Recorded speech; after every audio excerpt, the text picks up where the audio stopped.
Right now, in more than half of US states, thousands of people are getting sick from something hiding in the one food category most of us think of as the safe choice. Fresh produce, not fast food, not undercooked meat, salad, herbs, berries, the things you reach for specifically because you're trying to eat well. And the last place most people think to look for danger, I want to tell you about a woman I'll call Margaret. 69 years old, ate a bagged salad with dinner one evening. Nothing unusual, nothing that smelled or looked off. 4 days later, she had watery diarrhea that wouldn't let up, along with fatigue so heavy she could barely get off the couch. She assumed it was a stomach bug and figured it would pass in a day or two, the way stomach bugs usually do. It didn't. It went on for almost 2 weeks before she finally saw a doctor. And even then, her first stool test came back completely normal because the standard test doctors usually run doesn't catch what she actually had. What Margaret had was cyclosporiasis, an infection caused by a microscopic parasite called cyclospora. And right now, in the summer of 2026, the United States is in the middle of a genuinely large outbreak of it. This isn't rare or theoretical. As of this month, health officials have confirmed well over 1,600 domestic cases since May, and are actively reviewing more than 5,000 additional suspected cases across dozens of states, with case counts likely higher than officially reported since some people recovered without ever seeking medical care or getting tested.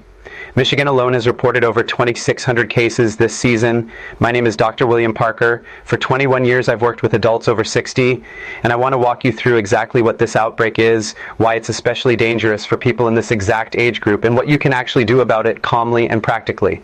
Stay with me through everything today, because the fourth thing I'm going to cover, how doctors actually test for this, is the exact detail that caused Margaret's illness to go undiagnosed for nearly 2 weeks. And the last thing we'll cover may be the single most important habit for protecting yourself this summer. Quick note before we go further. If you're finding this useful, go ahead and subscribe now. This channel exists to translate exactly this kind of fast-moving health news into something calm and useful, rather than something that just makes you anxious, and it helps more people find that when you do. Before we get into the specifics, you need one concept, because without it, the rest of this won't fully make sense. I call it the aging gut reality. Here's what changes about how your body handles a parasitic infection, like this one, after 60. 3 things specifically. First, your immune system's response slows down with age, a process researchers call immunosine, which means your body may take longer to recognize and fight off an intestinal parasite compared to when you were younger, giving it more time to cause damage before your body mounts a full response. Second, your body's ability to handle fluid loss changes with age. Kidneys become somewhat less efficient at conserving water, and the thirst signal that should prompt you to drink more becomes less reliable, which means the prolonged watery diarrhea this illness causes can push you toward dangerous dehydration faster than it would in a younger adult. Third, and this is the part most people never hear about, many adults over 60 are also managing chronic conditions like diabetes, heart disease, or are taking medications that affect kidney function. And dehydration on top of those existing conditions doesn't just add risk, it compounds it, straining systems that may already be working with less reserve capacity than they used to. Here's the cascade this creates. The parasite gets past your gut's first line of defense more easily. Watery diarrhea begins, sometimes going on for weeks if untreated. That fluid loss compounds faster in an older body with a less reliable thirst signal. And if you're also managing a chronic condition or certain medications, that dehydration can trigger complications entirely separate from the original infection, sometimes serious enough to require hospitalization. Keep the aging gut reality in mind as we go through everything today, because it's exactly why this particular outbreak deserves more of your attention than an ordinary summer stomach bug would. Now take a moment and think about how you typically handle a stomach bug.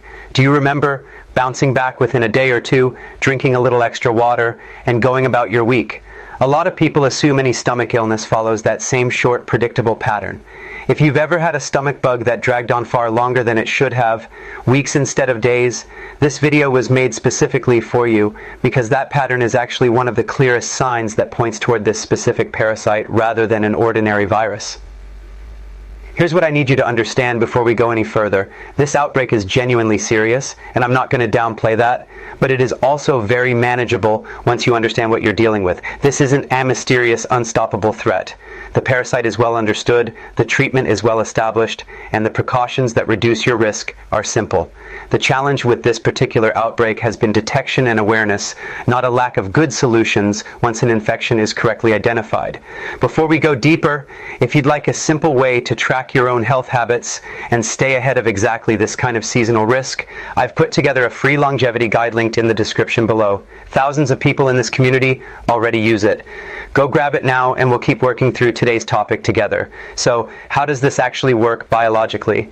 Picture Cephalosporus, an extremely small single-celled organism, far too small to see that lives in human feces, and can end up on fresh produce when that produce comes into contact with contaminated water or soil during growing, washing, or handling, often far upstream of your grocery store. Once you eat that contaminated produce, the parasite settles into your small intestine and begins damaging the lining there, which is the part of your gut responsible for absorbing water and nutrients from food. That damage is exactly why the hallmark symptom is watery diarrhea, sometimes explosive and frequent, along with cramping, bloating, fatigue, nausea, and a loss of appetite that can lead to real weight loss if the illness drags on. Symptoms can improve for a few days and then return, which is a pattern fairly unique to this particular parasite, and one that often confuses both patients and doctors trying to figure out what's going on. Now that you understand the basic mechanism, let's talk about why this particular outbreak has been so hard to trace and what that means for you. There's a reason tracing the exact source has taken so long this time, and understanding it helps explain why officials are urging general precaution rather than pointing to one specific product. Cyclospora has an unusually long incubation period compared to many foodborne illnesses, often a week and sometimes closer to 2 weeks between exposure and symptoms. Investigators typically trace an outbreak by interviewing sick people about everything they ate in the days beforehand, but with a 2-week window, most people simply can't recall every meal, every salad, every garnish with enough precision to identify a single common thread. On top of that, produce is often combined from multiple sources before it ever reaches a plate. A mixed salad, a garnish on a sandwich, a smoothie with several fruits blended together, which makes it genuinely difficult to isolate which single ingredient, if any single one, is responsible. It's also worth knowing that public health reporting for this specific illness became voluntary rather than mandatory at the federal level roughly a year before this outbreak began, which means official case counts have likely been undercounting the true scale and state level. Numbers have often run well ahead of federal totals. None of this is meant to alarm you. It's meant to explain honestly why wait for officials to name the exact source isn't a reliable strategy this particular summer, and why the practical precautions we're about to cover matter more than usual. Health investigators have been unusually open about how difficult this outbreak has been to pin down. As of fairly to mid-July, officials still have not identified a single common food source responsible for the surge in cases, despite the case count climbing into the thousands across more than 30 states, with Michigan alone reporting more than 2,600 cases, including dozens of hospitalizations. Historically, past Cephalospora outbreaks in the U.S. have been traced to specificities like fresh raspberries, basil, cilantro, snow peas, and bagged lettuce or salad mixes. And cooking produce thoroughly, heating it to at least 158 degrees Fahrenheit is known to kill the parasite entirely. That's not a small detail. That's a genuinely useful, actionable fact. And it changes how we should think about raw produce, specifically during outbreak season, which typically runs from May through August. It's also worth knowing that domestic outbreaks like this one aren't the only way people are getting sick right now. A meaningful share of this year's reported cases were acquired by people traveling outside the U.S. and eating or drinking something contaminated abroad, then returning home before symptoms even appeared. If you or a family member has traveled internationally in the past 2 weeks and develops the kind of prolonged watery diarrhea we're describing today, that travel history is worth mentioning to your doctor just as clearly as a recent salad would be, since it points to the same underlying illness through a different route of exposure. I want to walk you through 4 things today: why older adults face the highest risk, how to tell this apart from an ordinary stomach bug, why testing for it is trickier than most people realize and what actually works to treat it, along with how to protect yourself going forward. And that testing piece is the one most people have never heard explained clearly, so stay with me because it directly affects how quickly you'd get properly diagnosed if this ever happened to you. Let's start with why age itself raises the stakes here. Robert was 73, otherwise healthy, and management of his blood pressure medication became noticeably more complicated once persistent diarrhea and dehydration entered the picture, something his doctor hadn't anticipated needing to address that month. Most people assume a parasite infection is just an unpleasant few days regardless of age. That's not the full picture for adults over 60, and especially not for anyone who is immunocompromised or managing a chronic illness. Health officials have specifically flagged older adults along with young children and people with weakened immune systems as facing the greatest risk of complications from this illness, primarily because of the dehydration that comes with prolonged watery diarrhea. Losing significant fluid over days or weeks strains the kidneys, can worsen blood pressure control, and can interact with medications like diuretics that are already affecting your fluid balance. The practical takeaway here is straightforward. If you're over 60 and experience diarrhea lasting more than 2 or 3 days, don't wait it out the way you might have in your 40s. Contact your doctor and mention explicitly that you want cyclosporasis considered, especially if you've eaten fresh produce like salad greens, herbs, or berries recently. The mistake most people make is assuming any stomach bug will simply resolve on its own within a few days, when this particular illness is specifically known for not following that pattern.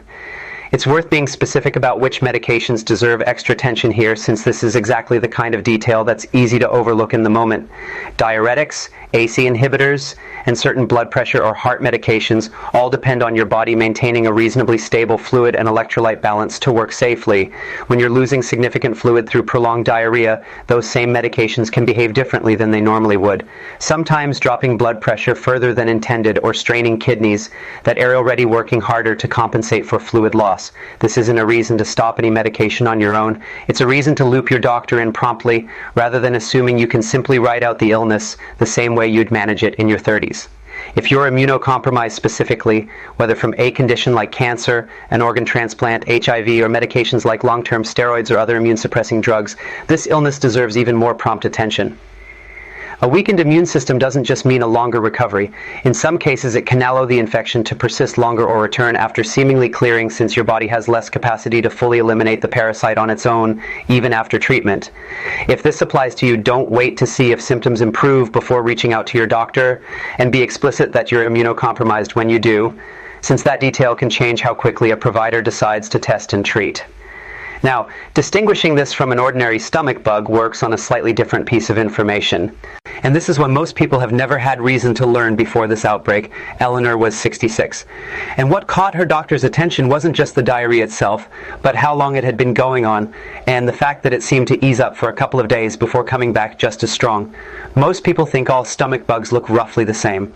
A rough day or two, then recovery. Cyclosporisis behaves differently in a few identifiable ways.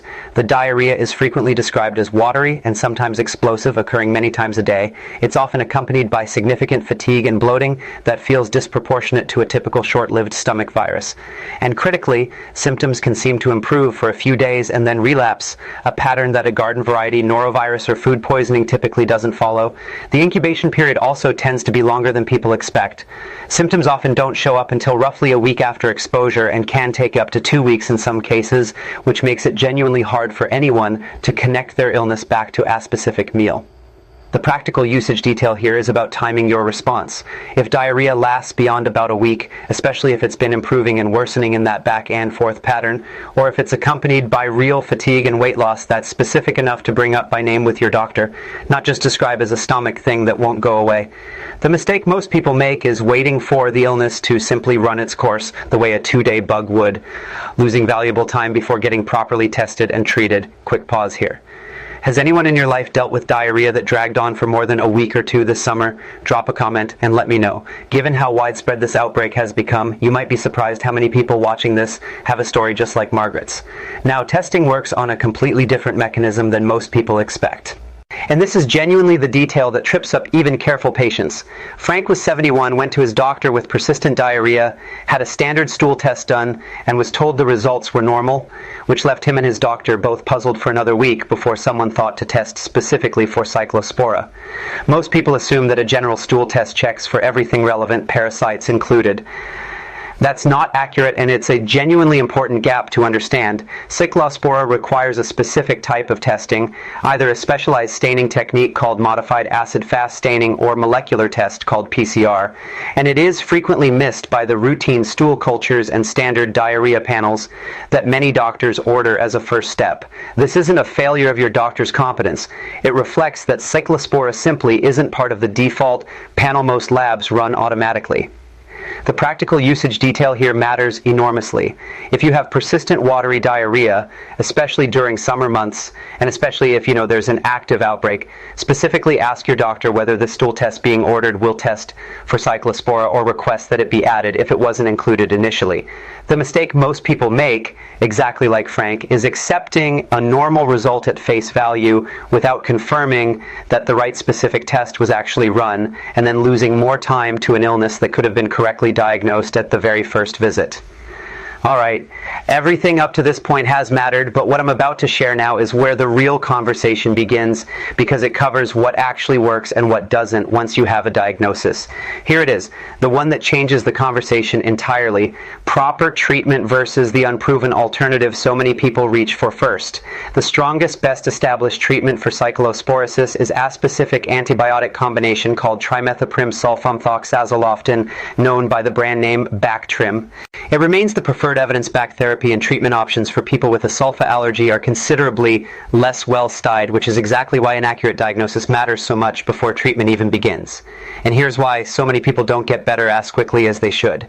Instead of getting properly tested and treated with this specific proven antibiotic, some people turn to over-the-counter parasite cleanse supplements, hoping to address the problem.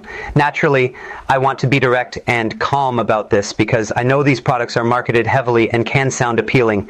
These cleanse supplements are not regulated the same way prescription medications are.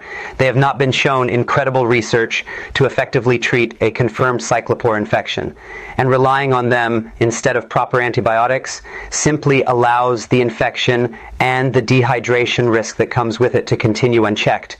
You don't need an unproven cleanse. Here's what the evidence actually supports. If you're diagnosed with cyclosporiasis, trimethoprim sulfomethoxazole is the treatment your doctor will most likely reach for. Typically taken as a course over roughly a week to 10 days, and most people begin improving within a few days of starting it, though full recovery of energy and appetite can take somewhat longer. If you have a sulfa allergy, tell your doctor immediately so they can discuss the alternative options available, since those alternatives require closer follow-up given the more limited research behind them. One more piece is worth knowing before we move to your checklist, because it directly affects how you'll judge whether treatment actually worked. Because this parasite is known for that improved, then relapse pattern we discussed earlier. Feeling better a few days into antibiotic treatment doesn't automatically mean the infection is fully cleared. Most people do respond well to a full course of trimethoprim, but if symptoms return after finishing the prescribed course, that's worth reporting back to your doctor rather than assuming it's a separate, unrelated stomach issue. This is particularly relevant for anyone who is immunocompromised, since relapse after treatment is more common in that group specifically. The takeaway isn't to expect relapse. Most people don't experience one, but simply to know that finishing the antibiotic course is the beginning of confirming recovery, not automatically the end of the conversation with your doctor.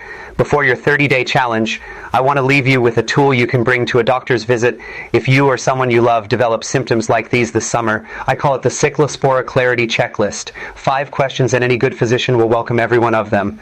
First, given my symptoms and their duration, should we specifically test for Cyclospora rather than just running a standard stool panel? Second, if the standard test comes back normal but my symptoms are persisting, would a specialized acid-fast stain or PCR test make sense as a next step? Third, given my age and any chronic conditions I have, how closely should we be monitoring my hydration and fluid levels while we wait for results or treatment to take effect? Fourth, if I'm diagnosed, is trimethoprim sulfomethoxazole appropriate for me given my other medications and any allergies? Fifth, are there specific signs that would mean I need to go to an emergency room rather than waiting for a scheduled follow-up? While we're on that last question, it's worth knowing the general answer in advance, since dehydration can build gradually, and it helps to recognize it before it becomes a genuine emergency. Watch for a significantly reduced need to urinate or urine that's noticeably darker than usual. Watch for dizziness or lightheadedness when standing up, a dry mouth that doesn't improve with sipping water, unusual confusion, or a rapid heartbeat that doesn't settle down. Any one of these, especially in combination, particularly alongside diarrhea that's already gone on for several days, is a reasonable trigger to seek same-day care rather than waiting for a routine appointment. This isn't about causing alarm over ordinary tiredness from being sick. It's about knowing the specific signals that mean your body needs more support than fluids and rest alone can provide. If your doctor brushes off those 5 questions during an active, widely reported outbreak like this one, that tells you something important too about how closely your concerns are being taken. Here's your challenge. And given the season, I'd encourage you to start today rather than waiting. For the next 30 days, take 3 simple precautions. Wash all fresh produce thoroughly under running water, including herbs and produce with skins you don't eat, since contamination can sit on the surface. Consider cooking produce when practical, particularly leafy greens and herbs, since heat effectively kills the parasite. A few more concrete details make this easier to apply day to day. Historically, the produce items most often linked to past cyclospora outbreaks have included fresh raspberries, basil, cilantro, snow peas, and bagged lettuce or salad mixes. So if you're looking for where to focus a little extra caution, those specificitems are a reasonable place to start without needing to avoid fresh produce broadly. Rinsing under running water helps, but won't eliminate all risk on its own, since the parasite can be difficult to fully remove even with thorough washing, which is exactly why cooking when it's a realistic option for a given ingredient offers more complete protection. It's also worth remembering that this illness spreads through contaminated food or water, not from person to person through casual contact. So there's no need to isolate from family members if someone in your household is diagnosed.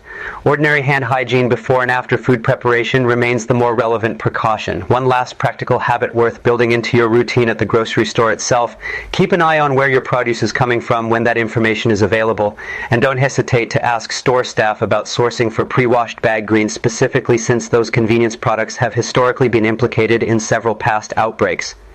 This isn't about becoming suspicious of every bag of lettuce. It's about the same kind of reasonable awareness you'd already apply to expiration dates or bruised produce, just extended slightly further during a season when officials are actively telling us they haven't yet pinned down a single source.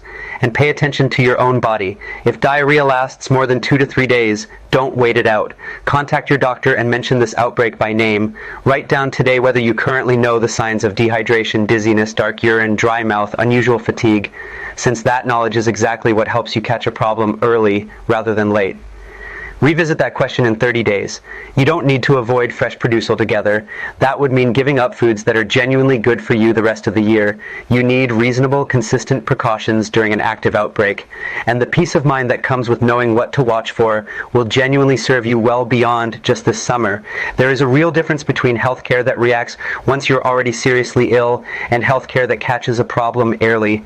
While it's still straightforward to treat with an illness like this one spreading quietly through something as ordinary as a salad, that difference is enormous. The best physicians I've known in 21 years of practice understand that clear information delivered calmly is often the single most protective thing they can offer a patient, especially during a fast-moving public health situation like this. You've probably seen headlines about this outbreak that lean toward alarm rather than clarity. And I understand why those headlines get attention, but that's not the approach I've taken with you today.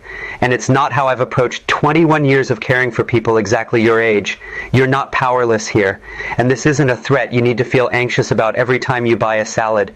You have every right to understand exactly what this illness is, how it's diagnosed, and what protects you. And now you do. Start today.